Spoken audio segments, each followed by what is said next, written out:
ನನಗೆ ಅನಿಸ್ತಾ ಇದೆ, ನಮ್ಮ ಹೆಣ್ಣು ಮಕ್ಕಳಿಗೆ ರಕ್ಷಣೆ ಕೊಡೋದು ಸಾಧ್ಯನೇ ಇಲ್ವಾ? ಯಾವ ರಾಮರಾಜ್ಯದ ಕಲ್ಪನೆ, ಯಾವ ರಾಮರಾಜ್ಯದ ಕನಸು? ನಮ್ಮ ಗಾಂಧೀಜಿಯವರು ಹೇಳ್ತಾರೆ, ರಾಮರಾಜ್ಯದಲ್ಲಿ ಯಾವ ಹೊತ್ತಿನಲ್ಲಿ, ರಾತ್ರಿ ಹೊತ್ತಿನಲ್ಲಿ ಒಬ್ಬ ಹೆಣ್ಣುಮಗಳು ರಸ್ತೆಯಲ್ಲಿ ಹೋಗ್ತಾಳೆ, ಅದು ರಾಮರಾಜ್ಯ ಅಂತ.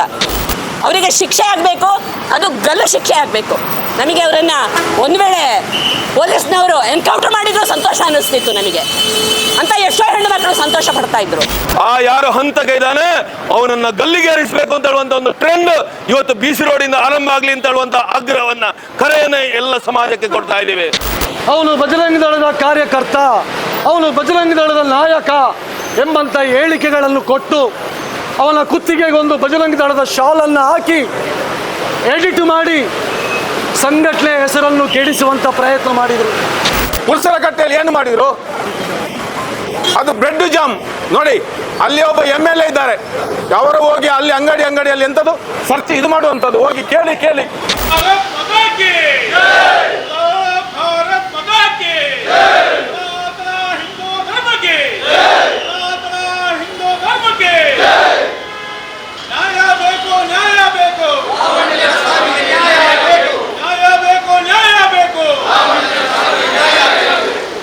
ಕಾಶ್ಮೀರ ಪುರವಾಸಿನಿ ಅಥವಾ ದೇಶ ತಾಯಿ ಭಾರತೀಯ ತನುಜಾತೆ ಅಂತ ಕರ್ನಾಟಕವನ್ನು ಕರಿತೀವಿ ನಾವು. ಅಂತಹ ಒಂದು ಜಾಗದಲ್ಲಿ ಕರ್ನಾಟಕ ಒಂದು ಭಾರತ ಮಾತೆಯ ಮಗಳು ಅನ್ನುವಂಥ ಭಾವನೆಯಿಂದ ಕರ್ನಾಟಕವನ್ನು ನಾವು ಕರಿತೀವಿ ನಾವು. ಅಂಥ ಕರ್ನಾಟಕದಲ್ಲಿ ಹೆಣ್ಣು ಮಕ್ಕಳ ಜೀವಕ್ಕೆ ರಕ್ಷಣೆ ಇಲ್ಲದಂಥ ಒಂದು ಗಂಭೀರ ಸ್ಥಿತಿ ಕಳೆದ ಅನೇಕ ದಿನಗಳಿಂದ ನಿರ್ಮಾಣ ಆಗಿದೆ. ನಮಗೆ ಇದನ್ನು ಅರಗಿಸಿಕೊಳ್ಳಲಿಕ್ಕೆ ಸಾಧ್ಯ ಇಲ್ಲದಂಥ ಒಂದು ಸ್ಥಿತಿ ನಿರ್ಮಾಣ ಆಗಿದೆ. ಇವತ್ತು ಹೆಣ್ಣು ಮಕ್ಕಳಿಗೆ ಸಾಕಷ್ಟು ಅವಕಾಶಗಳನ್ನು ಕೊಟ್ಟ ಕಾರಣ ಅವರು ಉದ್ಯೋಗಕ್ಕೆ ಬರ್ತಾರೆ, ವಿದ್ಯಾರ್ಜನೆಗೆ ಬರ್ತಾರೆ, ತಮ್ಮ ಮನೆಯನ್ನು ಬಿಟ್ಟು ಹೊರಗೆ ಬಂದು ಸಮಾಜದ ಮುಖ್ಯವಾಹಿನಿಯಲ್ಲಿ ಸೇರಿಕೊಳ್ತಾ ಇದ್ದಾರೆ.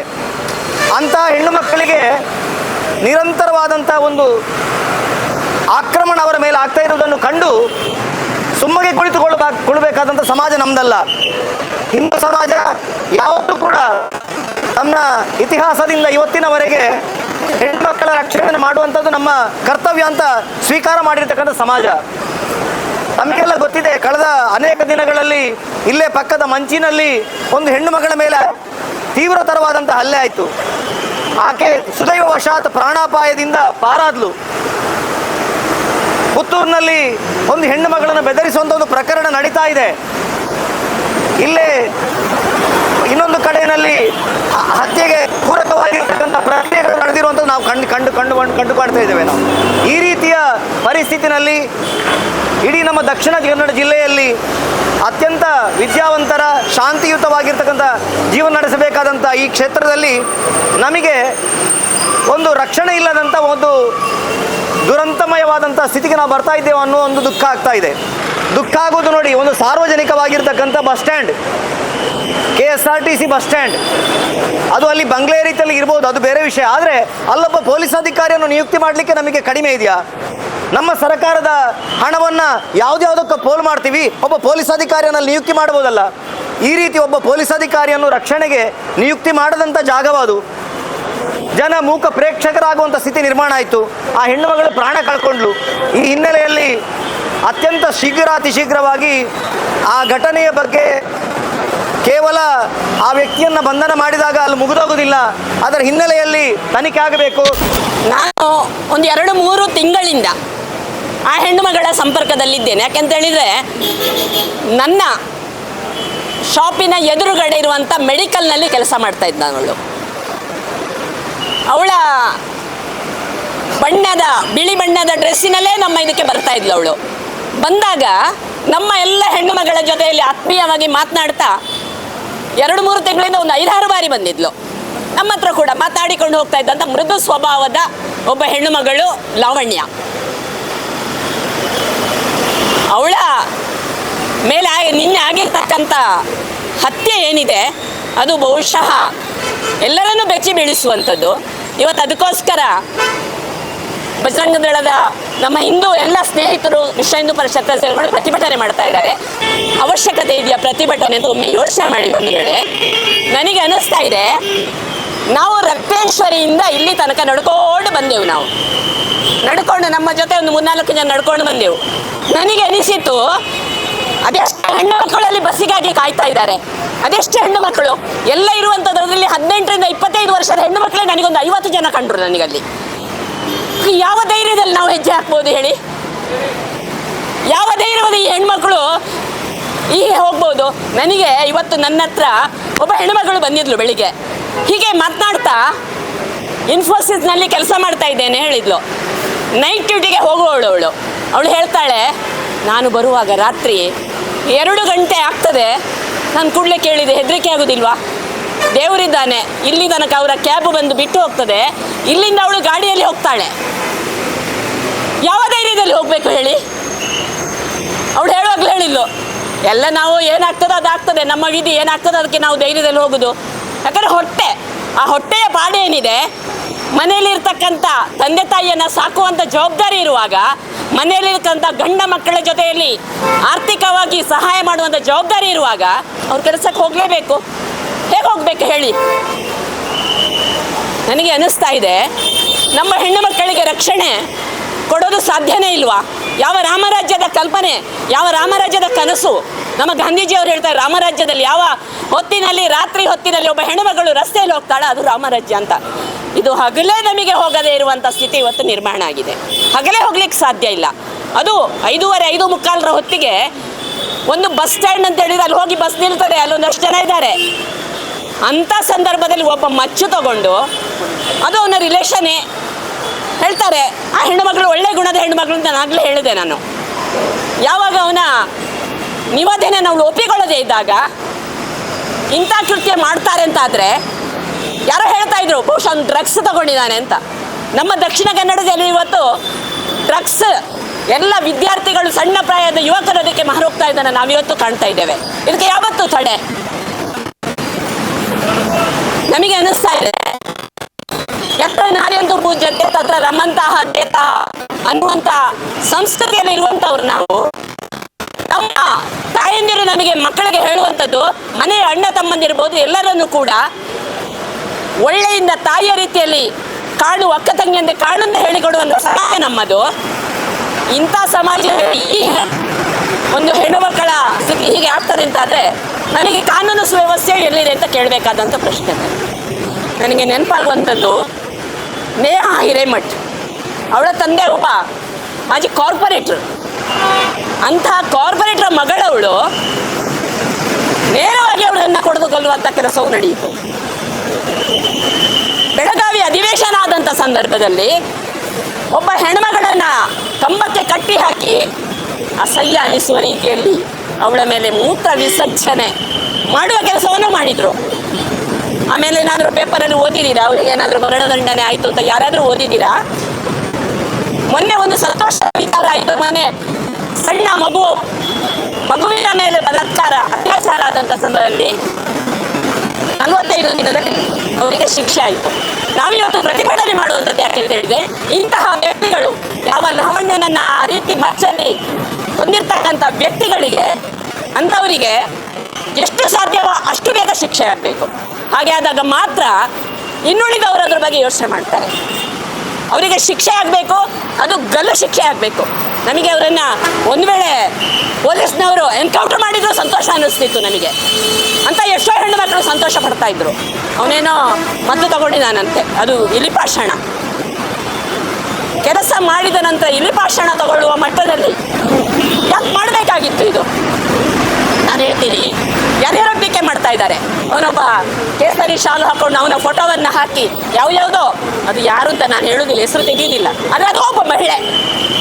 ಯಾವಾಗ ದನಗಳನ್ನು ಎತ್ತುಕೊಂಡು ರಕ್ಷಣೆ ಮಾಡ್ತಾರೆ, ಯಾವಾಗ ಹೆಣ್ಣು ಮಕ್ಕಳು ಯಾರ್ಯಾರ ಜೊತೆಯಲ್ಲಿ ಹೋದಾಗ ತೊಂದರೆ ಅನುಭವಿಸಿದಾಗ ರಕ್ಷಣೆ ಮಾಡ್ತಾರೆ, ಅಂಥವರಿಗೆ ಇವತ್ತು ಆ ಪಟ್ಟವನ್ನು ಕಟ್ಟುವ ಉದ್ದೇಶದಿಂದ ಅದೇನೋ ಜಸ್ಟಿಸ್ ಅವರದ್ದು ಸ್ಟೇಟ್ಮೆಂಟ್ಗಳನ್ನು ಕೂಡ ನೋಡಿದೆ ನಾನು. ಮೊನ್ನೆ ಮಂಚಿಯಲ್ಲಿ ಆಯ್ತಲ್ಲ, ಅವರದೇ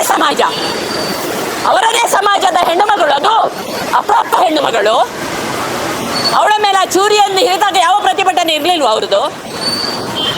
ಹಿಂದೂ ಹೆಣ್ಣು ಮಗಳು, ಹಿಂದೂ ಯುವಕ ಇರ್ದಿದ್ದಾನೆ ಅನ್ನುವ ಕಾರಣಕ್ಕೋಸ್ಕರ ಪ್ರತಿಭಟನೆ ಮಾಡ್ತಾರಂತೆ. ನನಗೆ ಅನ್ನಿಸ್ತಾ ಇದೆ, ಈ ರೀತಿಯಲ್ಲಿ ಬಜರಂಗ ದಳದ ಮೇಲೆ ಯಾವ ರೀತಿಯಲ್ಲಿ ಏನೇನೋ ಹೇಳಿ ಅಪಪ್ರಚಾರ ಮಾಡುವ ಪ್ರಯತ್ನವನ್ನು ಮಾಡ್ತಾರಲ್ಲ, ಯಾವಾಗ ಈ ವ್ಯಕ್ತಿಗೆ ಕಠಿಣ ಶಿಕ್ಷೆ ಕೊಡ್ತೀರೋ ಅಂಥವರನ್ನು ಕೂಡ FIR ಮಾಡಿ ಅವ್ರ ಮೇಲೆ. ಯಾಕೆ ಬಜರಂಗ ದಳದವರ ಮೇಲೆ ಯಾಕೆ ತಪ್ಪು ಅಭಿಪ್ರಾಯನ ಆಗ್ತಾ ಇದ್ದಾರೆ? ನಾವು ಹೆಣ್ಣುಮಗಳ ರಕ್ಷಣೆ ಆಗಬೇಕು. ನಮಗೆ ಅವು ಮುಸ್ಲಿಂ ಹೆಣ್ಣುಮಗಳೇ ಇರಬಹುದು ಅಥವಾ ಹಿಂದೂ ಹೆಣ್ಣುಮಗಳೇ ಇರಬಹುದು, ಯಾವುದು ನಮಗೆ ಮುಖ್ಯ ಅಲ್ಲ. ಸರ್ಕಾರ ಕಾನೂನು ಸುವ್ಯವಸ್ಥೆಯನ್ನು ಕಾಪಾಡ್ತದ. ಇವತ್ತು ಹೊಸ ಮುಖ್ಯಮಂತ್ರಿಗಳಾಗಿದ್ದಾರಲ್ಲ, ಹೊಸ ಗೃಹ ಮಂತ್ರಿಗಳು, ಅವರಿಗಿದು ಕಾಣ್ತಾ ಇಲ್ವಾ? ಏನು ಸ್ಟೇಟ್ಮೆಂಟ್ ಇದೆ ಅವ್ರದ್ದು? ಬರೀ RSS ಅಂತ ದಿನನಿತ್ಯ ಬೆಳಗಿಂದ ರಾಯಂಕೆಲ ತನಕ RSS ಅನ್ನ ಹಾಗೆ ಮಾತಾಡ್ತಾರಲ್ಲ. ಇವತ್ತು ಈ ಒತ್ತಡದ ಬಗ್ಗೆ ಅವರೇನು ಸ್ಟೇಟ್ಮೆಂಟ್ ಕೊಟ್ಟಿದ್ದಾರೆ ನಮಗೆ? ಬರ್ಬರವಾಗಿ ಹಗಲು ಹೊತ್ತಿನಲ್ಲಿ ನಾವು ಇವತ್ತು ಎಲ್ಲೆಲ್ಲೋ ಎಷ್ಟೆಷ್ಟೋ ಸಂದರ್ಭದಲ್ಲಿ ರಾತ್ರಿ ಹೊತ್ತಿನಲ್ಲಿ ಅದನ್ನು ಕೇಳಿರ್ಬೋದು, ಆದರೆ ಹಗಲು ಹೊತ್ತಿನಲ್ಲಿ ಒಂದು ತುಂಬಿದ ಬಸ್ ಸ್ಟ್ಯಾಂಡಿನ ಎದುರಿನಲ್ಲಿ ಈ ರೀತಿ ಹತ್ಯೆ ಆಗಿದೆ. ಕಾನೂನು ಇವರ ಏನು ಮಾಡ್ತಾ ಇದ್ದಾರೆ? ನಾನು ಕೇಳುವಂಥದ್ದು, ಗೃಹ ಮಂತ್ರಿಗಳು ಏನು ಮಾಡ್ತಾ ಇದ್ದಾರೆ? ಇವತ್ತು ಇಂತಹ ಒಂದು ವಾತಾವರಣದಲ್ಲಿ ಒಬ್ಬ ಹೆಣ್ಣು ಮಗಳನ್ನು ನಮಗೆ ಅನ್ನಿಸ್ತಾ ಇದೆ, ನಮಗೂ ನಮ್ಮ ಹೆಣ್ಣು ಮಕ್ಕಳು ಬಂದಿದ್ದಾರೆ. ಇದೆಷ್ಟೋ ತಾಯಂದಿರಿಗೆ ವಯಸ್ಸಿಗೆ ಬಂದ ಹೆಣ್ಣು ಮಕ್ಕಳಿದ್ದಾರೆ, ಚಿಕ್ಕ ಚಿಕ್ಕ ಮಕ್ಕಳಿದ್ದಾರೆ. ಇವತ್ತು ಯಾವ ಮಕ್ಕಳು ಸುರಕ್ಷಿತ ಅಲ್ಲ, ಯಾವ ಹೆಣ್ಣು ಮಕ್ಕಳು ಕೂಡ ಸುರಕ್ಷಿತ ಅಲ್ಲ. ಅಂತ ವಾತಾವರಣ ಇವತ್ತು ನಿರ್ಮಾಣ ಆಗ್ತಾ ಇದೆ ಬಂಧುಗಳೇ. ನಾವು ಹೇಳುವಂಥದ್ದೆಷ್ಟೇ ಹೆಚ್ಚು ಮಾತನಾಡೋದಿಲ್ಲ ನಾವು, ಆದರೆ ಕಾನೂನು ಸುವ್ಯವಸ್ಥೆಯನ್ನು ಕಾಪಾಡಬೇಕು. ಯಾವಾಗ ಇಂತಹ ಅತ್ಯಾಚಾರದ ಪ್ರಕರಣಗಳು ಇರ್ಬೋದು ಅಥವಾ ಕೊಲೆಯ ಪ್ರಕರಣ ಇರ್ಬೋದು, ಇವತ್ತು ಬೇರೆ ಬೇರೆ ರೀತಿಯಿಂದ ಒಂದೇ ಹೆಣ್ಮಕ್ಕಳ ಮೇಲೆ ಬರ್ಬರವಾಗಿ ಅತ್ಯಾಚಾರ ಮಾಡುವಂಥ ಅತಿ ವಿಕೃತ ಮನಸ್ಸಿನ ವ್ಯಕ್ತಿಗಳಿದ್ದಾರಲ್ಲ, ಇವರ ಮೇಲೆ ಕಠಿಣವಾದ ಕಾನೂನು ಕ್ರಮವನ್ನು ತಗೊಳ್ಳುವಂಥದ್ದನ್ನು ಮಾಡಿ. ಇವತ್ತು ಏನೇನೋ ಬೇರೆ ಬೇರೆ ರೀತಿಯಿಂದ ಯೋಚನೆಗಳನ್ನು ಮಾಡ್ತಾ ಇದ್ದಾರಲ್ಲ ಮುಖ್ಯಮಂತ್ರಿಗಳೇ, ಒಂದು ಹೊಸ ಕಾನೂನನ್ನು ತನ್ನಿ. ಯಾವ ಹೆಣ್ಣುಮಗಳ ಮೇಲೆ ಅತ್ಯಾಚಾರ ಆಗ್ತದೆ, ಯಾವ ಹೆಣ್ಣುಮಗಳ ಕೊಲೆ ಆಗ್ತದೆ, ತಿಂಗಳ ಒಳಗೆ ಅವರಿಗೆ ಸರಿಯಾದ ಶಿಕ್ಷೆಯನ್ನು ಕೊಡಿ, ಅವರಿಗೆ ಶಿಕ್ಷೆಯನ್ನು ಕೊಡಿ. ಆ ಕಾನೂನನ್ನು ತನ್ನಿ, ನಾವು ನಿಮ್ಮನ್ನು ಒಪ್ಪಿಕೊಳ್ತೇವೆ. ನಾವು ಅತ್ಯಂತ ಹೇಯ ಕೃತ್ಯವನ್ನ,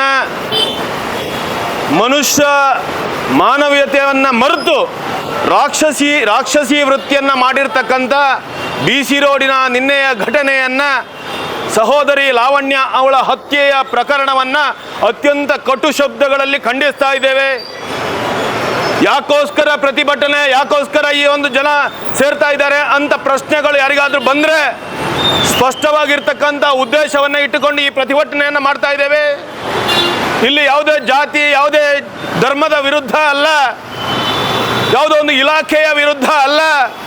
ಆದರೆ ಕರ್ನಾಟಕ ರಾಜ್ಯದಲ್ಲಿ ನಿನ್ನೆ ಮೊನ್ನೆಯಿಂದ ಅನೇಕ ದಿನಗಳಿಂದ ನಡೆದಿರ್ತಕ್ಕಂಥ ಘಟನೆಗಳನ್ನು ಗಮನಿಸಿದಾಗ ಒಬ್ಬಳು ಹೆಣ್ಣು ಮಗಳು ಇವತ್ತು ಆಧುನಿಕ ಯುಗದಲ್ಲಿ ಕೆಲಸಕ್ಕೆ ಉದ್ಯೋಗಕ್ಕೆ ಹೋಗ್ತಾರೆ, ಒಳ್ಳೆಯ ವಿದ್ಯಾರ್ಜನೆಯನ್ನು ಡಬಲ್ ಡಿಗ್ರಿಗಳನ್ನು ಪಡಿತಾರೆ, ಸಾರ್ವಜನಿಕ ಜಾಗಗಳಲ್ಲಿ ಎಲ್ಲ ಸಂದರ್ಭಗಳಲ್ಲೂ ಓಡಾಡ್ತಾರೆ ಅಂತ ಹೇಳುವಂಥ ವಾತಾವರಣವನ್ನು ನಿರ್ಮಿಸಬೇಕಾಗಿರ್ತಕ್ಕಂಥ ಸರ್ಕಾರ, ಇಲಾಖೆಗಳು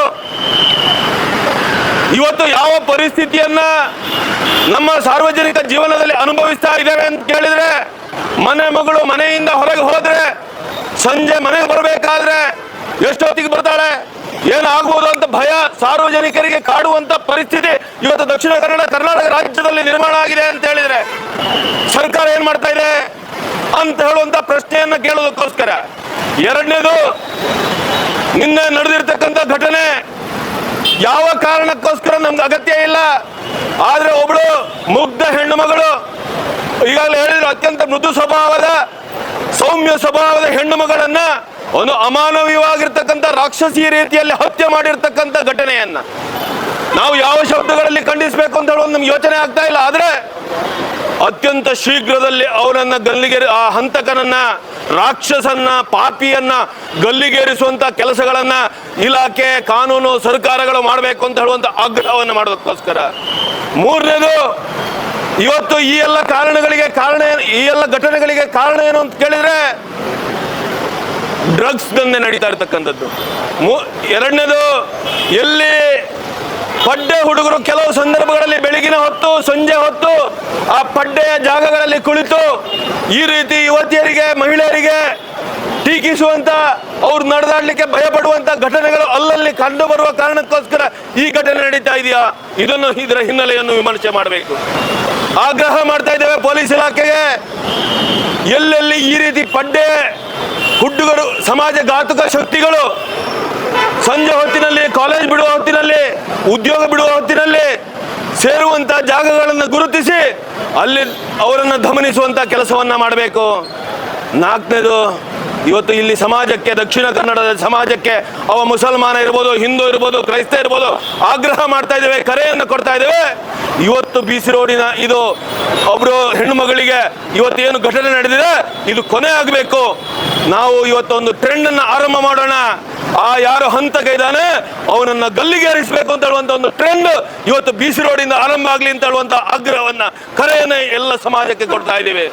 ಏನು ಅಕ್ಕ ಹೇಳಿದ್ರಲ್ಲ, ಯಾವುದೋ ಒಂದು ಶಿಕ್ಷೆ ಸಿಕ್ಕಿದ್ರೆ ಅದು ನಮಗೆ ಮರೆತು ಹೋಗುತ್ತೆ. ತಕ್ಷಣ ಆದಷ್ಟು ಶೀಘ್ರದಲ್ಲಿ ಅವನಿಗೆ ಶಿಕ್ಷೆ ಏನು ಅಂತ ಕೇಳಿದ್ರೆ ಗಲ್ಲಿಗೇರಿಸುವಂತ ಶಿಕ್ಷೆ ಇಲಾಖೆಗಳು ಕಾನೂನು ಕೊಟ್ರೆ ಇಂತಹ ಘಟನೆಗಳು ಕಮ್ಮಿ ಆಗತ್ತೆ. ಅದಕ್ಕೋಸ್ಕರ ದಕ್ಷಿಣ ಕನ್ನಡದ ಜಿಲ್ಲೆಯ ಜನತೆಗೆ ಕರೆಯನ್ನು ಕೊಡ್ತಾ ಇದ್ದೀವಿ. ಒಂದು ಟ್ರೆಂಡ್ ನಿರ್ಮಾಣ ಮಾಡೋಣ. ಯಾರು ಪಾಪಿಯನ್ನ ತಕ್ಷಣ ಗಲ್ಲಿಗೇರಿಸಿ ಅಂತ ಹೇಳುವಂತ ಒಂದು ಟ್ರೆಂಡ್ ಅನ್ನು ನಿರ್ಮಾಣ ಮಾಡಿದಾಗ ಇಲಾಖೆಯು, ಸರ್ಕಾರನು ಕಾನೂನು ಯೋಚನೆ ಮಾಡುತ್ತೆ. ಇದಕ್ಕೆ ಸರಿಯಾಗಿರ್ತಕ್ಕಂಥ ಉತ್ತರ ಗಲ್ಲು ಶಿಕ್ಷೆನೆ ಅಂತ. ಅದಕ್ಕೋಸ್ಕರ ಈ ರೀತಿಯ ಕಾರ್ಯಗಳನ್ನ ಮಾಡೋದ್ರ ಜೊತೆಗೆ ನಾವು ಇವತ್ತು ತಾಯಂದಿರಿಗೆ ಹೇಳಿದ್ರು, ಮಹಿಳೆಯರನ್ನು ಅತ್ಯಂತ ಪೂಜನೀಯ ಸ್ಥಾನದಲ್ಲಿ ನೋಡುವಂಥ ದೇಶ ಭಾರತ. ಆ ದೇಶದಲ್ಲಿ ಅದು ಯಾವುದೇ ಜಾತಿ ಇರ್ಬೋದು, ಯಾವುದೇ ಮತ ಇರ್ಬೋದು, ಆ ಮಹಿಳೆಯರಿಗೆ ಸ್ವರಕ್ಷಣೆಗೋಸ್ಕರ ನಾಳೆ ಸಾರ್ವಜನಿಕ ಜಾಗದಲ್ಲಿ ನಾವು ಹೇಗೆ ತಿರುಗಾಡಬೇಕು ಅಂತ ಯೋಚನೆ ಮಾಡಿದರೆ ಯಾವ ರೀತಿ, ನಾನು ಹೇಳಿದ್ರೆ ನಾಳೆ ಕೇಸ್ ಆಗ್ಬೋದು, ಆದರೆ ಸ್ವರಕ್ಷಣೆಗೋಸ್ಕರ ಅವ್ರು ಏನು ಮಾಡಬೇಕಾ ಅದನ್ನು ಮಾಡಬೇಕಾಗಿರ್ತಕ್ಕಂಥ ಯೋಚನೆ ಮಾಡುವಂಥ ದಿನಗಳು ಇವತ್ತು ನಮ್ಮ ಊರಿನಲ್ಲಿ ಬಂದಿದೆ ಅಂತ ಹೇಳುವಂಥ ಎಚ್ಚರಿಕೆಯನ್ನು ಈ ಸಂದರ್ಭದಲ್ಲಿ ಕೊಡ್ತಾ, ಅವಕಾಶಕ್ಕಾಗಿ ವಂದಿಸ್ತಾ ಆ ಲಾವಣ್ಯನ ಬಂಧುಗಳಿಗೆ, ಲಾವಣ್ಯನ ಕುಟುಂಬದವರಿಗೆ, ಅವಳ ಸ್ನೇಹಿತರಿಗೆ ಆ ನೋವನ್ನು ಭರಿಸುವಂಥ ಶಕ್ತಿ ಪರಮಾತ್ಮ ಕರುಣಿಸಲಿ. ಮತ್ತು ಇನ್ನು ಮುಂದೆ ಇನ್ನು ಯಾವುದೇ ಲಾವಣ್ಯನ ರೀತಿಯಲ್ಲಿ ಯಾವುದೇ ಘಟನೆಗಳು ದಕ್ಷಿಣ ಕನ್ನಡದಲ್ಲಿ ಮಾತ್ರ ಅಲ್ಲ, ನಮ್ಮ ರಾಜ್ಯದಲ್ಲಿ, ದೇಶದಲ್ಲಿ ಮರುಕಳಿಸಬಾರದು ಅಂತ ಹೇಳುವಂತ ನೆನಪಿಸುವುದರೊಂದಿಗೆ ಮಾತುಗಳನ್ನು ಕೊನೆಗೊಳಿಸ್ತಾ ಇದ್ದೇನೆ. ಜೈ ಶ್ರೀರಾಮ್. ಬಹಳ ನೋವಿನಿಂದ ನಾವೆಲ್ಲರೂ ಇವತ್ತು ಈ ಪ್ರತಿಭಟನೆಗೋಸ್ಕರ ನಾವು ಸೇರಿದ್ದೀವಿ.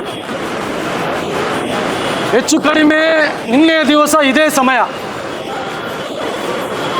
ನಾನು ಮಂಗಳೂರಿನಲ್ಲಿ ಒಬ್ಬರನ್ನು ನೋಡಬೇಕಂತೇಳಿ ವೆನ್ಲಾಕ್ ಆಸ್ಪತ್ರೆಗೆ ಹೋಗಿದ್ದೆ. ಆವಾಗ ಇದೇ ಸಮಯಕ್ಕೆ ಒಂದು ಫೋನ್ ಕರೆ ಬರುತ್ತೆ, ಅಲ್ಲ ಒಬ್ಬಳು ಹೆಣ್ಮಗಳನ್ನು ತಲವಾರ್ನಿಂದ ಒಬ್ಬ ಕಡಿದು ಓಡಿ ಹೋಗ್ತಾ ಇದ್ದಾನೆ. ನಾನು ಹೇಳಿದೆ, ಅವನಿಗೆ ಯಾರು ಅಂತ ನಾನು ಕೇಳಿದೆ. ಕಡಿದವನು ಅವನು ಯಾರು ಅಂತ ಗೊತ್ತಿಲ್ಲ ಅಂತ ಹೇಳಿದ. ಅದಕ್ಕೆ ನಾನು ಹೇಳಿದೆ, ಯಾರು ಅಂತ ನೋಡಬೇಡಿ, ಅವನನ್ನು ಹೊಡೆಯಿರಿ, ಅವನನ್ನು ಬಡಿಯಿರಿ ಅಂತ ಹೇಳಿದೆ. ಅವನು ಮುಸಲ್ಮಾನನ, ಅವನು ಹಿಂದುವ ಅಥವಾ ಇನ್ನೊಂದು ಜಾತಿಯ ಅಂತ ನಾನು ಕೇಳಿಲ್ಲ. ಯಾಕೆಂದ್ರೆ ಹಾಡು ಹಗಲೇ ಬರ್ಬರವಾಗಿ ಸತ್ತದ್ದು ಅವಳು 21 ವರ್ಷದ ಹೆಣ್ಮಗಳು. ಇವತ್ತು ನಾವು ಅವಳ ಅಂತ್ಯ ಸಂಸ್ಕಾರಕ್ಕೆ ಮನೆಗೆ ಹೋಗಿದ್ವಿ. ಆ ತಂದೆ ತಾಯಿಗೆ 3 ಜನ ಹೆಣ್ಮಕ್ಕಳು, ಕೃಷಿಕರು. ಮನೆಯಲ್ಲಿ ಕಷ್ಟ ಇದೆ ಎಂಬ ಕಾರಣಕ್ಕೋಸ್ಕರ ಕಲ್ಲಡ್ಕದ ಒಂದು ಖಾಸಗಿ ಆಸ್ಪತ್ರೆಯಲ್ಲಿ ಕೆಲಸ ಮಾಡುತ್ತಿರುವಂಥ ಹುಡುಗಿ, ನಾನು ಸಂಪಾದನೆ ಮಾಡಬೇಕು, ನನ್ನ ತಂದೆ ತಾಯಿಯನ್ನು ನೋಡಬೇಕು ಎಂಬ ಕಾರಣಕ್ಕೋಸ್ಕರ 25 ಕಿಲೋಮೀಟರ್ ದೂರದಿಂದ ಕಲ್ಲಡ್ಕಕ್ಕೆ ಕೆಲಸಕ್ಕೋಸ್ಕರ ಬರುತ್ತಿರುವಂಥ ಒಬ್ಬಳು ಹೆಣ್ಮಗಳು. ಅಂಥ ಒಬ್ಬ ಹೆಣ್ಮಗಳನ್ನು ಪ್ರೀತಿ ಪ್ರೇಮದ ಹೆಸರಿನಲ್ಲಿ ಹಾಡು ಹಗಲೇ ಬರ್ಬರವಾಗಿ ಹತ್ಯೆಯನ್ನು ಮಾಡಿದ್ದನ್ನು ಖಂಡಿಸಿ, ಯಾಕೆ ಹಿಂದೂ ಹೆಣ್ಮಕ್ಳೇ ಟಾರ್ಗೆಟ್ ಆಗ್ತಾ ಇದ್ದಾರೆ? ಪ್ರೀತಿ ಪ್ರೇಮದ ಹೆಸರಿನಲ್ಲಿ ಮತಾಂತರಗೊಂಡು ಹತ್ಯೆಯಾಗುವುದು ಕೂಡ ಹಿಂದೂ ಹೆಣ್ಮಗಳೇ. ನಮ್ಮ ಒಳಗಡೆ ಪ್ರೀತಿ ಪ್ರೇಮದ ಹೆಸರಿನಲ್ಲಿ ಸಾಯುತ್ತಿರುವುದು ಕೂಡ ಅದೇ ಹಿಂದೂ ಹೆಣ್ಮಕ್ಕಳೇ. ಹಾಗಾದ್ರೆ ಟಾರ್ಗೆಟ್ ಆಗ್ತಾ ಇದ್ದಾರೆ. ಇದಕ್ಕೆ ಕಾರಣ ಏನು? ಈ ಬಗ್ಗೆ ಇವತ್ತು ನಾವು ಯೋಚನೆ ಮಾಡಬೇಕಾಗಿದೆ. ಬಹುಶಃ ನಿನ್ನೆಯ ಘಟನೆ ಇವತ್ತು ಇಡೀ ದಕ್ಷಿಣ ಕನ್ನಡ ಜಿಲ್ಲೆಗೆ ಒಂದು ಕಪ್ಪು ಚುಕ್ಕೆ, ನಾಗರಿಕ ಸಮಾಜ ತಲೆ ತಗ್ಗಿಸುವಂಥ ಘಟನೆ ಇವತ್ತು ನಿನ್ನೆದಾಗಿದೆ. ಹಾಗಾದರೆ ಪ್ರೀತಿ ಮಾಡಬಾರ್ದ, ಪ್ರೇಮ ಮಾಡಬಾರ್ದ? ಯಾರೂ ಹೇಳಿಲ್ಲ ಪ್ರೀತಿ ಪ್ರೇಮ ಎಲ್ಲರೂ ಮಾಡ್ಬೋದು.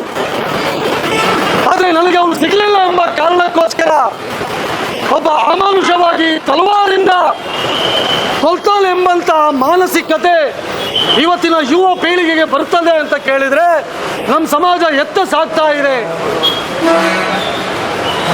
ನಮ್ಮ ಯುವ ಪೀಳಿಗೆಗೆ ಸಂಸ್ಕಾರದ ಕೊರತೆ ಇದೆಯಾ, ಅಥವಾ ಇನ್ಯಾವುದರ ಚಟಕ್ಕೆ ಬಲಿಯಾಗಿ ಈ ರೀತಿಯ ಕೃತ್ಯಗಳನ್ನು ನಡೆಸ್ತಾ ಇದ್ದಾರೆ ಎಂಬುದನ್ನು ಇವತ್ತು ನಾವು ಅವಲೋಕನ ಮಾಡಬೇಕಾಗಿದೆ ಬಂಧುಗಳೇ.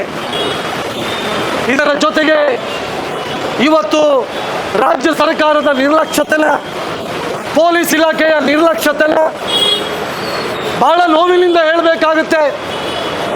ಕಳೆದ 1.5 ವರ್ಷದಿಂದ ನಮ್ಮ ದಕ್ಷಿಣ ಕನ್ನಡ ಜಿಲ್ಲೆಗೆ ಒಬ್ಬ ದಕ್ಷ ಪೊಲೀಸ್ ಅಧಿಕಾರಿ ಎಂಬಂಥ ಹೆಸರನ್ನು ಪಡೆದುಕೊಂಡಂಥ ಅಧಿಕಾರಿ ಇವತ್ತು ನಮ್ಮ ದಕ್ಷಿಣ ಕನ್ನಡ ಜಿಲ್ಲೆಯಲ್ಲಿದ್ದಾರೆ. ಹೌದು, ಕಳೆದ 1 ವರ್ಷದಿಂದ ಯಾವುದೇ ಘಟನೆ ಆಗದೇ ಇರಬಹುದು, ಅಥವಾ ಯಾವ್ಯಾವ ದಂಧೆಗಳಿದೆ ಅದು ನಿಂತಿರಬಹುದು. ಆದರೆ ಹೆಣ್ಮಕ್ಕಳ ವಿರುದ್ಧ ದೌರ್ಜನ್ಯ, ಹೆಣ್ಮಕ್ಕಳ ಅತ್ಯಾಚಾರ, ಹತ್ಯೆ ಇದು ನಿಲ್ಲಿಲ್ಲ. ಮೊನ್ನೆ ಪುರುಷರ ಕಟ್ಟೆಯಲ್ಲಿ ನಡೆದಂಥ ಘಟನೆ ನಮ್ಮೆಲ್ಲರ ಗಮನದಲ್ಲಿದೆ. ಒಬ್ಬಳು ಹೆಣ್ಮಗಳನ್ನು ನನ್ನ ಹಿಂದೆ ಯಾರೋ ಒಬ್ಬ ಚೂರಿ ಹಿಡ್ಕೊಂಡು ಬರ್ತಾನೆ. ಅವಳು ಆತಂಕಗೊಂಡು ಪೊಲೀಸ್ ಠಾಣೆಗೆ ಹೋಗಿ ದೂರು ಕೊಟ್ಟರೆ ಪೊಲೀಸರು ಅವರ ವಿರುದ್ಧ ಕ್ರಮ ತೆಗೆದುಕೊಳ್ಳುವ ಬದಲು ಆ ಹೆಣ್ಮಗಳ ಮೇಲೇ ಕೇಸ್ ಹಾಕ್ತಾರೆ. ಕೊಟ್ಟಂತ ಕಾರಣ ಏನು? ಅವನು ಚೂರಿ ಹಿಡ್ಕೊಂಡದ್ದು, ಬ್ರೆಡ್ ಮತ್ತು ಜಾಮಿಗೆ ಹಿಡ್ಕೊಂಡು ಚೂರಿ ಹಿಡ್ಕೊಂಡಂಥದ್ದು ಎಂಬಂತಹ ಹೇಳಿಕೆಯನ್ನು ಕೊಡ್ತಾ ಇದ್ದಾರೆ. ಸರಿಯಪ್ಪ, ಮೊನ್ನೆ ಅವನು ಬ್ರೆಡ್ಗೆ ಜಾಮಿಗೆ ಕೊಟ್ಟಂತ ಚೂರಿ ಇವತ್ತು ನಿನ್ನೆ ಹಾಡುವಾಗಲೇ ತಲವಾರು ತಗೊಂಡು ಬಂದು ಹತ್ಯೆ ಮಾಡಿದನಲ್ಲ, ಇದಕ್ಕೆ ನೀವು ಯಾವ ಕಾರಣ ಕೊಡ್ತೀರಿ? ಮಾನ್ಯ SP ಅವರೇ, ಇದಕ್ಕೆ ಹೇಳಿ ಉತ್ತರ ಕೊಡಿ. ನಿನ್ನೆ ಪತ್ರಿಕೆಯಲ್ಲಿ ಹೇಳಿಕೆ ಕೊಡಬೇಕಾದ್ರೆ ಹೇಳ್ತೀರಿ ಅವನು ಚೂರಿಯಿಂದ ಹೊಡೆದದ್ದು, ಚೂರಿಯಿಂದ ಕೊಂದದ್ದು, ತಲವಾರಲ್ಲಿ ಬಿದ್ದಿದೆ. ಪೊಲೀಸ್ ಇಲಾಖೆಯ ನಿರ್ಲಕ್ಷ್ಯತನದಿಂದಾಗಿ ಇವತ್ತು ಹೆಣ್ಮಕ್ಕಳ ಮೇಲೆ ನಿರಂತರವಾದಂಥ ದೌರ್ಜನ್ಯಗಳು ಇವತ್ತು ಆಗ್ತಾ ಇದೆ. ಮಂಚಿಯಲ್ಲಿ ಆದಂಥ ಘಟನೆ ಇರ್ಬೋದು, ಬೇರೆ ಬೇರೆ ಘಟನೆಗಳು ಇರ್ಬೋದು, ಕಣ್ಣೆದುರು ಇವತ್ತು ಆಗ್ತಾ ಇದೆ. ಅದಕ್ಕೋಸ್ಕರ ಪೊಲೀಸ್ ಇಲಾಖೆ ಈ ವಿಷಯವನ್ನು ಗಂಭೀರವಾಗಿ ತೆಗೆದುಕೊಳ್ಬೇಕು. ಇವರು ಹೇಳಿದ್ರಲ್ಲ, ಅವನಿಗೆ ಅತ್ಯಂತ ಕಠಿಣವಾದಂಥ ಶಿಕ್ಷೆ, ಗಲ್ಲು ಶಿಕ್ಷೆ ಆಗುವ ರೀತಿಯಲ್ಲಿ ನೀವು ಕ್ರಮ ತೆಗೆದುಕೊಳ್ಬೇಕು ಅಂತೇಳಿ ಈ ಸಂದರ್ಭದಲ್ಲಿ ಆಗ್ರಹವನ್ನು ಮಾಡ್ತಾ ಇದ್ದೀವಿ. ಬಂಧುಗಳೇ, ಇವತ್ತು ಹೇಳಿಕೆಗಳು ಬರ್ತಾ ಇದೆ, ಪೊಲೀಸರು ಹೇಳ್ತಾ ಇದ್ದಾರೆ ಅವನು ಯಾವುದು ಇಳಿ ಭಾಷಣ ತಗೊಂಡಿದ್ದಾನೆ, ಆಸ್ಪತ್ರೆಯಲ್ಲಿ ಇದ್ದಾನೆ. ಇವತ್ತು ಮನೆಯಲ್ಲಿ ತಾಯಿ ಕೂಗ್ತಾ ಹೇಳ್ತಾ ಇದ್ರು, ನನ್ನ ಮಗಳನ್ನು ಯಾರು ಕೊಂದಿದ್ದಾನೆ ಅವನಿಗೆ ಕೂಡ ಅದೇ ರೀತಿಯ ಸಾವು ಬರಬೇಕು ಅಂತೇಳಿ. ಆ ತಾಯಿಯ ಶಾಪ ಯಾರು ಕೊಂದಿದ್ದಾನೆ ಅವನಿಗೆ ತಟ್ಟಬೇಕು. ನಂಗೆ ಗೊತ್ತಿಲ್ಲ ಇಲಿ ಭಾಷಣ ತಗೊಂಡು ಸಾಯ್ತಾನ ಇಲ್ವಾ ಅಂತೇಳಿ, ಆದರೆ ಅವರ ತಾಯಿಯ ಶಾಪ ಅವನಿಗೆ ಸಾವಾಗಿ ಪರಿಣಮಿಸಬೇಕು.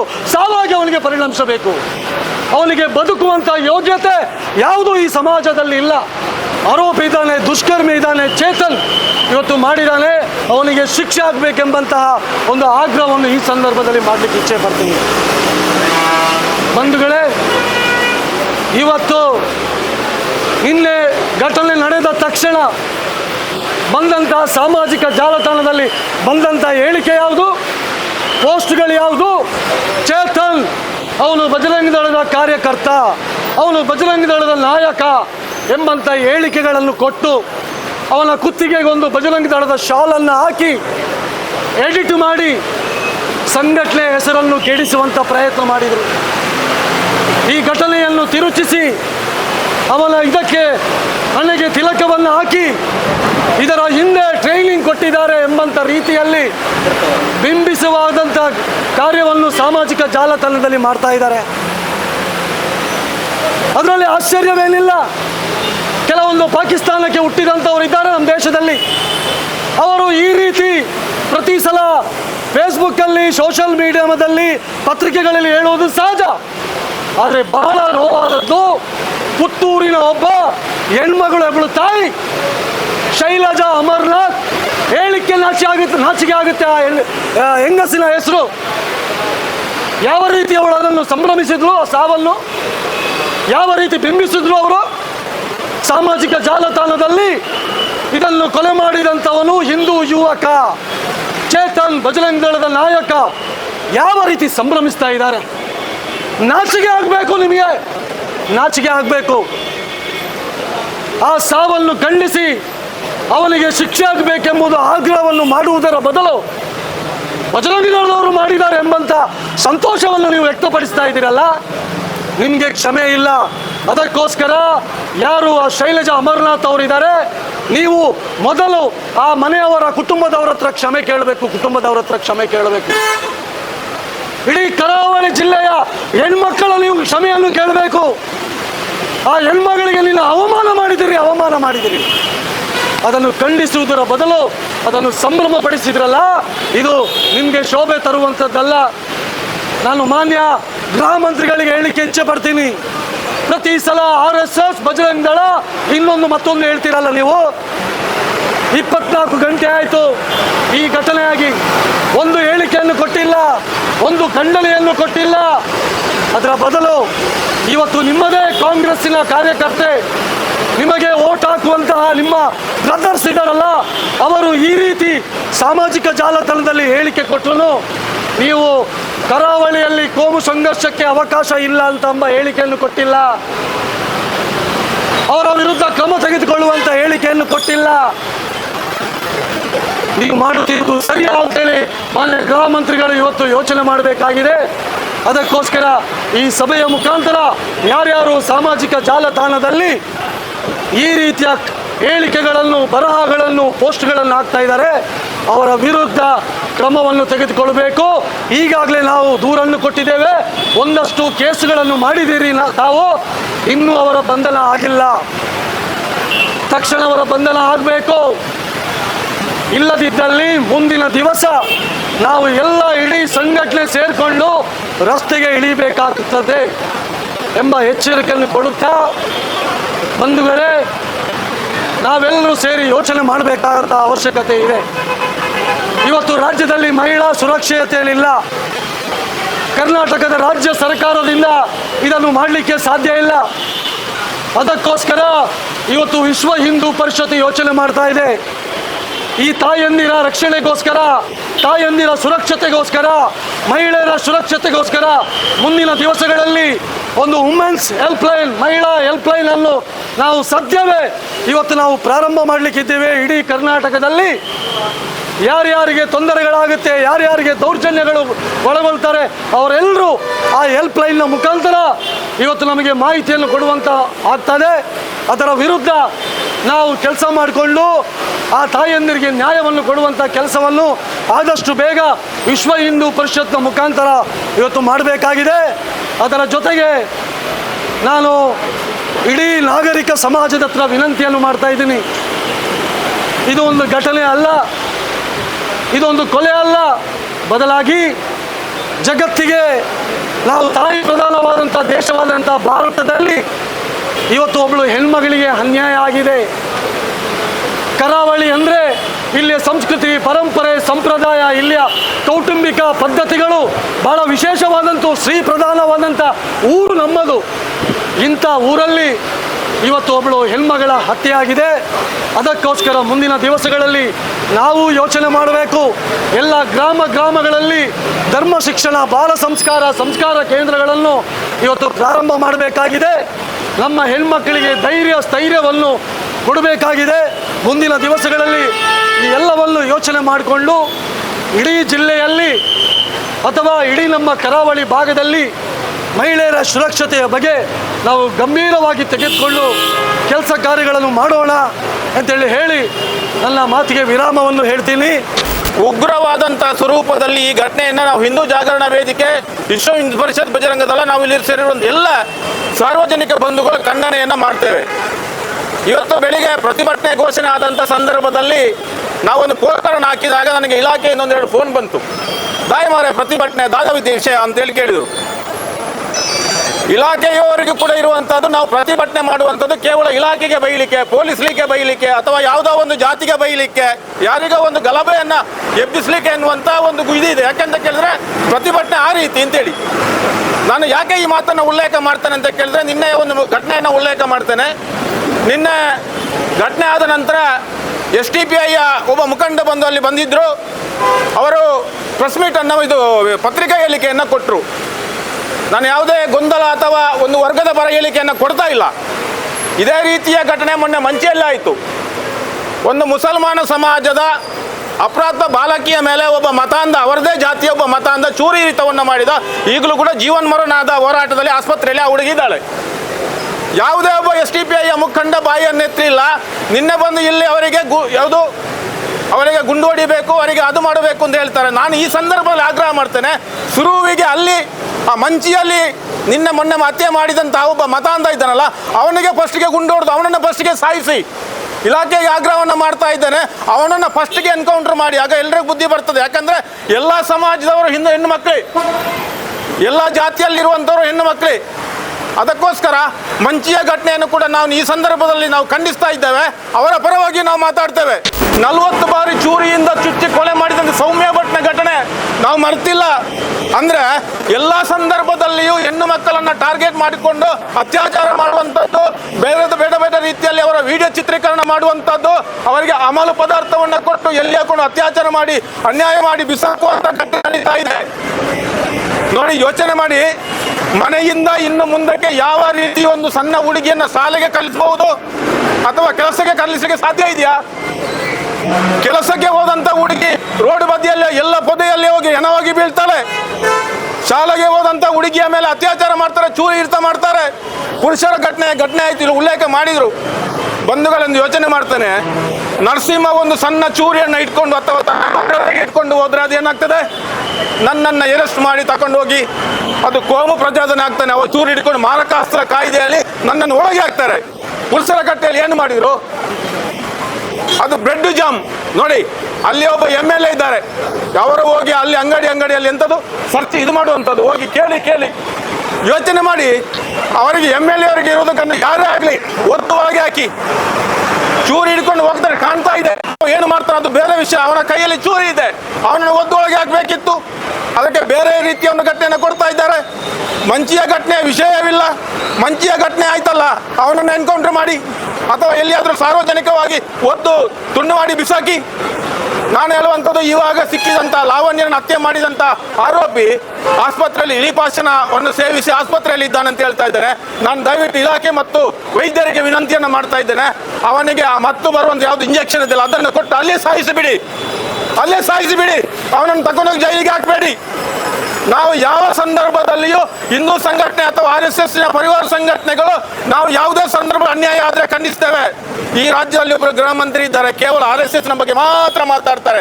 ಪೊಲೀಸರಿಗೂ ಕೂಡ ಜಿಗುಪ್ಸೆ ಬಂದಿದೆ. ಯಾಕಂತ ಕೇಳಿದ್ರೆ ಪೊಲೀಸರ ಯಾವುದೇ ರೀತಿ ಅವರ ಕೆಲಸ ಕಾರ್ಯದ ಬಗ್ಗೆ ಅಥವಾ ಅವರ ವ್ಯವಸ್ಥೆಯ ಬಗ್ಗೆ ಕೇಳ್ತಾ ಇಲ್ಲ. ಇವರಿಗೆ RSS ಒಂದೇ, ಬೇರೆ ಯಾವುದು ಮಾತಾಡ್ತಾ ಇಲ್ಲ. ಅದಕ್ಕೋಸ್ಕರ ಹೇಳ್ತಾ ಇದ್ದೇನೆ, ಬಲವಾದಂಥ ಕಾನೂನನ್ನು ತನ್ನಿ. ಕೇವಲ ಹಿಂದೂ ಸಂಘಟನೆಯ ಕಾರ್ಯಕರ್ತರಿಗೆ, ಹಿಂದುತ್ವದ ಪರವಾಗಿ ಸತ್ಯದ ಧರ್ಮದ ನ್ಯಾಯದ ಪರ ಕೆಲಸ ಮಾಡುವಂಥ ಕಾರ್ಯಕರ್ತರಿಗೆ ಮಾತ್ರ ಅಲ್ಲ, ಎಲ್ಲ ರೀತಿಯಲ್ಲಿ ಆಗುವಂಥ ಅನ್ಯಾಯದ ವಿರುದ್ಧ ಅದಕ್ಕಾಗುವಂಥ ಕಾಯ್ದೆಯನ್ನು ತನ್ನಿ. ಡ್ರಗ್ಸ್ ಮಾಫಿಯಾ, ಸಣ್ಣ ಏಜಿನ ಹುಡುಗಿಯರು ಡ್ರಗ್ಸ್ ದಂಧೆಯಲ್ಲಿ ಸಿಕ್ಕಾಕೊಂಡು ಈ ರೀತಿಯ ದಂಧೆಗೆ ಬೀಳ್ತಾ ಇದ್ದಾರೆ. ನೀವು ತಡೀತಾ ಇದ್ದೀರಿ, ಆದ್ರೆ ಅದಕ್ಕೆ ಸರಿಯಾದ ಕಾನೂನು ತನ್ನಿ, ಅದನ್ನು ತಡೆಯಿರಿ. ಅದಕ್ಕೋಸ್ಕರ ಈ ಸಂದರ್ಭದಲ್ಲಿ ಹೇಳ್ತಾ ಇದ್ದೇನೆ, ಸೌಜನ್ಯನ ಮನೆಗೆ ನ್ಯಾಯವನ್ನು ಕೊಡಬೇಕು. ಈಗ ಹೇಳಿದ್ರು ಬೇರೆ ಬೇರೆ ರೀತಿಯಲ್ಲಿ ಲಾವಣ್ಯನ ಮನೆಗೆ ನ್ಯಾಯ ಸಿಗಬೇಕು. ಯಾವ ರೀತಿಯಲ್ಲಿ? ಇವತ್ತು ಆ ಮನೆಯಲ್ಲಿ ಇದ್ದಾಗಂತ ಇವರು ಹೇಳಿದರು, ಚರಣ್ ಬೊಂಬೈಲವರು, ಆ ತಾಯಿಯ ಒಂದು ಆಕ್ರಂದನ, ಎನ್ನ ಮಗಳನಿಗೆ ನಂಚಿನ ಮಗೆ ನುವೇ ರೀತಿ ಸೈಯೋಡು ಆಯ್ ಓಲ್ಲೆ ಈ ರೀತಿಯ ಹುಡುಗಿಯ ಆ ಒಂದು ಪಾರ್ಥಿವ ಶರೀರವನ್ನು ಚಿತೆಗೆ ಇಡುವಂತ ಸಂದರ್ಭದಲ್ಲಿಯೂ ಕೂಡ ಹೆಣ್ಣ ಮಗಲನ್ನು ಕೇರ್ನಂಚಿನ ಆಯವಲ್ಲೇ ಇದೇ ರೀತಿ ಸೈಯೋಡು ಆಯನ ಕೇರೋಡು ಅಂದ್ರೆ ಆ ತಾಯಿಯ ಮನಸ್ಥಿತಿ ಹೇಗಿರ್ಬೋದು ಬಂಧುಗಳು ಯೋಚನೆ ಮಾಡಿ, ಹೇಗಿರ್ಬೋದು ಅಂತ ಯೋಚನೆ ಮಾಡಿ. ಇವತ್ತು ಪ್ರೀತಿ ಪ್ರೇಮದ ಹೆಸರಿನಲ್ಲಿ ಇಡೀ ಸಮಾಜವನ್ನು ಹಾಳು ಮಾಡುವಂತ ಪ್ರಯತ್ನವನ್ನು ನಾವು ಮಾಡ್ತಾ ಇದ್ದೇವೆ. ಅದಕ್ಕೋಸ್ಕರ ಈ ಸಂದರ್ಭದಲ್ಲಿ ನಾನು ಹೇಳ್ತಾ ಇದ್ದೇನೆ, ದಯವಿಟ್ಟು ಯುವ ಸಮಾಜ ಎತ್ತೆತ್ಕೊಳ್ಳಿ, ಯುವ ಸಮಾಜ ದಾರಿ ತಪ್ಪುವುದನ್ನು ಪ್ರಯತ್ನವನ್ನು ಮಾಡಬೇಡಿ.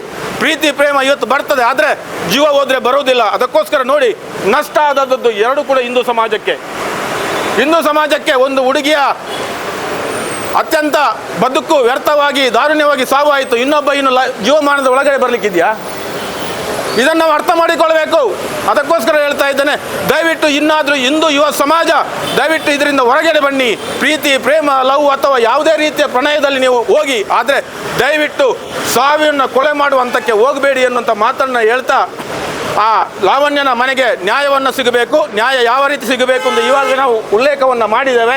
ಕೇವಲ ಗಲ್ಲಿಗೆ ಏರಿಸಬೇಕಿದ್ರೆ 10 ತಿಂಗಳು 1 ವರ್ಷವೋ ಎಷ್ಟೋ ವರ್ಷ ಹೋಗ್ಬೋದು. ಅದಲ್ಲ, ಅವನನ್ನು ಸಾರ್ವಜನಿಕವಾಗಿ ಎಲ್ಲ ಸಾರ್ವಜನಿಕರಿಗೆ ಭಯ ಬರುವ ರೀತಿಯಲ್ಲಿ ಎಲ್ಲ ಈ ರೀತಿಯ ಅನ್ಯಾಯವನ್ನು ಮಾಡುವಂಥ ಯುವಕರಿಗೆ, ಅನ್ಯಾಯವಾದಿಗಳಿಗೆ, ಅತ್ಯಾಚಾರಿಗಳಿಗೆ ಭಯ ಬರಬೇಕು. ಆ ರೀತಿ ಮೊನ್ನೆ ಪಶ್ಚಿಮ ಬಂಗಾಳದಲ್ಲಿ ಆಯಿತು. ನಾವು ಹೇಳ್ತೀವಿ ಪಶ್ಚಿಮ ಬಂಗಾಳ, ಇಲ್ಲಿಂದ UPಗೆ ಹೇಳ್ತೀವಿ, UP ಉತ್ತರ ಪ್ರದೇಶ, ಅದೇ ರೀತಿಯ ಮಾದರಿಯ ರೀತಿಯಲ್ಲಿ ಇಲ್ಲಿಯೂ ಕೂಡ ಅದೇ ರೀತಿಯಲ್ಲಿ ಮಾಡಿ ತಕ್ಷಣ ಸಮಾಜಕ್ಕೆ ಒಂದು ಒಳ್ಳೆಯ ರೀತಿಯ ಸಂದೇಶ ಹೋಗುವಂಥ ಪ್ರಯತ್ನವನ್ನು ಇಲಾಖೆ ಮಾಡಬೇಕು, ರಾಜ್ಯ ಸರ್ಕಾರ ಮಾಡಬೇಕು. ಜೊತೆಗೆ ಆ ಮನೆಗೆ ಗರಿಷ್ಠವಾದಂಥ ಪರಿಹಾರ ಧನವನ್ನು ಕೊಡಬೇಕು.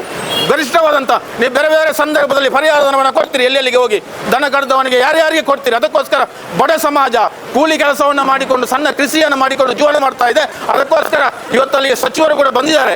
ಅದಕ್ಕೋಸ್ಕರ ನಾನು ಈ ಸಂದರ್ಭದಲ್ಲಿ ಆಗ್ರಹ ಮಾಡ್ತಾ ಇದ್ದೇನೆ, ಗರಿಷ್ಠ ಮೊತ್ತದ ಪರಿಹಾರವನ್ನು ಕೊಡಬೇಕು, ತಕ್ಷಣ ಆ ಅಪರಾಧಿಗೆ ಶಿಕ್ಷೆಯನ್ನು ಕೊಡಬೇಕು ಎನ್ನುವಂಥ ಮಾತನ್ನು ಹೇಳ್ತಾ ನಾವೆಲ್ಲರೂ ಸಮಾಜ ಜಾಗೃತರಾಗುವ ಜೊತೆಗೆ ಒಂದು ಮಾತನ್ನು ಉಲ್ಲೇಖ ಮಾಡಿದ ಮಾತನ್ನು ಮುಗಿಸ್ತಾ ಇದ್ದೇನೆ. ಇವತ್ತು ನಿನ್ನೆ ಹತ್ಯೆ ಆದಂಥ ಜಾಗ KSRTC ಬಸ್ ಸ್ಟ್ಯಾಂಡ್. ನಮ್ಗೆ ಗೊತ್ತಿದೆ ಬಂಧುಗಳೇ, ನಾನು ಇಲಾಖೆಗೆ ಹೇಳ್ತಾ ಇಲ್ಲ, ಇಂದಿನ ಉಸ್ತುವಾರಿ ಸಚಿವರು ಯಾಕೆ ಅಲ್ಲಿ ಹೋಗಿ ಆ ಭೂತ ಬಂಗ್ಲೆಯನ್ನು ಕಟ್ಟಿದ್ದಾರೆ ಅಂತ ಗೊತ್ತಿಲ್ಲ. ನಿಜವಾಗಿ KSRTC ಬಸ್ ಸ್ಟ್ಯಾಂಡ್ ಇಲ್ಲಿ ಬರಬೇಕಿತ್ತು, ಇಲ್ಲಿದ್ದಂಥ ಮಿನಿ ವಿಧಾನಸೌಧ ಅಲ್ಲಿ ಹೋಗಬೇಕಿತ್ತು. ಯಾಕೆಂದರೆ ಅಲ್ಲಿ ಯಾವ ಜನ ಹೋಗುವುದಿಲ್ಲ. ಒಂದೇ ಮಾಡಿ, ಪುರಸಭೆ ಇದೆ, ಪುರಸಭೆಯನ್ನು ಸಾಯಲಿಲ್ಲ. ಬೇರೆ ಬೇರೆ ಸಂದರ್ಭದಲ್ಲಿ ಅಧಿಕ ಪರ್ಸೆಂಟ್ ಇದನ್ನು ಮಾಡ್ತಾರಲ್ಲ ಪುರಸಭೆಯವರು, ಅವರು ಬಂದು ಒಂದೇ ಬಸ್ ಎಲ್ಲ ಬಸ್ಸನ್ನು ಅಲ್ಲಿ ನಿಲ್ಲಿಸಲಿ. ಇಲ್ಲಿ ಒಂದು ಬಸ್ ಸ್ಟ್ಯಾಂಡು, ಅಲ್ಲಿ ಒಂದು ಬಸ್ ಸ್ಟ್ಯಾಂಡ್, ಒಂದು ಅಲ್ಲಿ ಒಂದು ಇಲ್ಲಿ. ಅಲ್ಲಿ ಯಾರೂ ಇರುವುದಿಲ್ಲ. ಅಲ್ಲಿ ನೋಡಿ ಒಂದು CC ಕ್ಯಾಮರಾ ಇಲ್ಲ, ಯಾವುದಿಲ್ಲ. ಸಂಜೆಯ ಸಮಯದಲ್ಲಿ ಕೆಲವು ಕಂಪ್ಲೇಂಟ್ ಬರ್ತಾ ಇದೆ. ನಿನ್ನೆ ನಮಗೆ ತುಂಬ ಜನ ಹೇಳಿದರು, ಪೊಲೀಸರು ಅಲ್ಲಿ ಯಾವುದೇ ರಕ್ಷಣೆ ಇಲ್ಲ. ಜೊತೆಗೆ ಅಲ್ಲಿ ಸಂಜೆಯ ಸಂದರ್ಭದಲ್ಲಿ ಹುಡುಗರು ಗುಂಪು ಗುಂಪಾಗಿ ಕೂತ್ಕೊಂಡು ಮಾತಾಡ್ತಾರೆ. ಕೆಲವೊಂದು ಸಂದರ್ಭದಲ್ಲಿ ಹೆಣ್ಣು ಮಕ್ಕಳು ಇರ್ತಾರೆ, ಯಾರು ಕೂಡ ಪ್ರಶ್ನೆ ಮಾಡುವಂಥ ಪರಿಸ್ಥಿತಿ ಇಲ್ಲ. ಅಲ್ಲಿ ಒಬ್ಬರು TC ಇರ್ತಾರೆ, ಅವ್ರು ಇದ್ದಾರೋ ಇಲ್ವೋ ಅಂತ ಗೊತ್ತಿಲ್ಲ. ಅದಕ್ಕೋಸ್ಕರ ಹೇಳ್ತಾ ಇದ್ದೇನೆ, ತಕ್ಷಣ ಪುರಸಭೆ, KSRTC ಮತ್ತು ಪೊಲೀಸ್ ಇಲಾಖೆ ಆ KSRTC ಬಸ್ ಸ್ಟ್ಯಾಂಡಿನ ವ್ಯವಸ್ಥೆಯನ್ನು ತಕ್ಷಣ ಸರಿಪಡಿಸಬೇಕು ಅಂತ ಈ ಸಂದರ್ಭದಲ್ಲಿ ಆಗ್ರಹವನ್ನು ಮಾಡ್ತಾ ನನ್ನ ಮಾತನ್ನು ಮುಗಿಸ್ತಾ ಇದ್ದೇನೆ. ಆತ್ಮೀಯ ಬಂಧುಗಳೇ, ನಮ್ಮನ್ನು ಅಗಲಿದಂಥ ಆ ಲಾವಣ್ಯನ ಆತ್ಮಕ್ಕೆ ಶಾಂತಿಯನ್ನು ಆ ಭಗವಂತ ಕರುಣಿಸಲಿ. ಮುಂದಿನ ಒಂದು ಜನ್ಮ ನಾವು ಹೇಳ್ತೇವೆ, ನನ್ನ ದುಂಬುದ ಜನ್ಮ ಇತ್ತು, ಅಂದರೆ ಪುಣ್ಯದ ಮನ್ನಡೆ ಪುಟ್ಟದ ಬರಡು ಅಂತೇಳಿ ಆ ಒಂದು ರೀತಿಯ ದೇವರವರಿಗೆ ಕರುಣಿಸಲಿ. ಜೊತೆಗೆ ಆ ದುಃಖವನ್ನು ಕರುಣಿಸುವಂಥ ಶಕ್ತಿ ಅವರ ತಾಯಿಗೆ, ಮನೆಯವರಿಗೆ, ಅವರ ಕುಟುಂಬಸ್ಥರಿಗೆ ಕೊಡಲಿ ಅಂತೇಳಿ ಸಂದರ್ಭದಲ್ಲಿ ಹೇಳ್ತಾ ಎಲ್ಲರೂ 1 ನಿಮಿಷ ಮೌನ ಪ್ರಾರ್ಥನೆಯೊಂದಿಗೆ ಆತ್ಮಕ್ಕೆ ನಾವು ಶ್ರದ್ಧಾಂಜಲಿಯನ್ನು ಸಮರ್ಪಿಸೋಣ.